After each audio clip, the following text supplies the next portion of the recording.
wife of ousted South Korean President Yoon Yeol was sentenced to 7 years in prison Friday after a court convicted her of accepting luxury gifts from business people and others seeking political and business favors.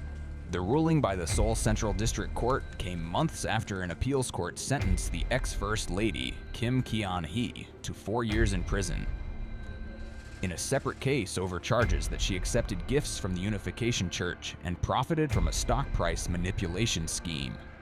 Given the nature of the position, a president's spouse must exercise the highest degree of self-restraint and vigilance, said Judge Jo Soon-pyo.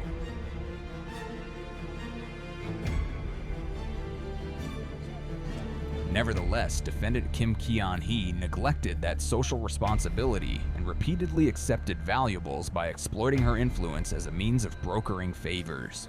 The court also ordered the confiscation of gifts Kim had received, including a Van Cleef & Arpels diamond necklace, a Tiffany brooch, a Dior handbag, a storage case for a gold turtle figurine, and a painting by famous Korean artist Lee Woo-fan.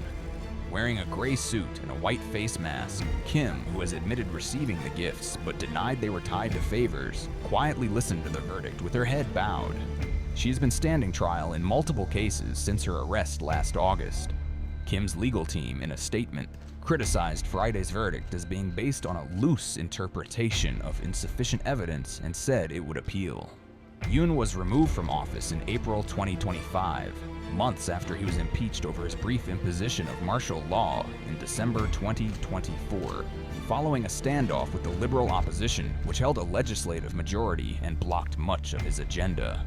Arrested in July 2025, the former conservative leader is standing trial in multiple cases and has appealed a life sentence for rebellion and a separate 30-year prison term over charges that he ordered drone flights over North Korea's capital to inflame tensions and justify martial law at home.